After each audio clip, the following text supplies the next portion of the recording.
Hello বন্ধুরা, তোমরা সবাই কেমন আছো? আমি খুব ভালো আছি। Welcome to my channel Tania simple life. তো তোমাদের জন্য একটা রেসিপি শর্ট নিয়ে চলে আসলাম।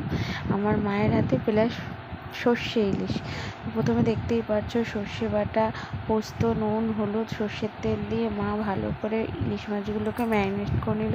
এবার কড়াইয়ে সর্ষের তেল গরম করে কালিজিরা ফোড়ন দিল। কালিজিরা ফোড়ন দিয়ে ওর মধ্যে দিয়ে মাছগুলো দিয়ে দেবে।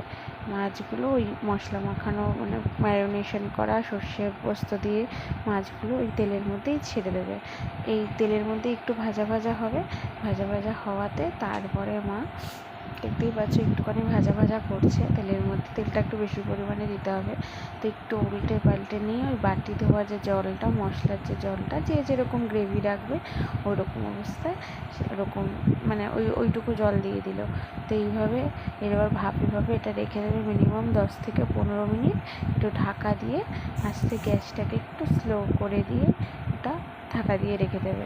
একটু জল দিয়ে দিল এক্সট্রা, তো দিয়ে রেখে দেবে।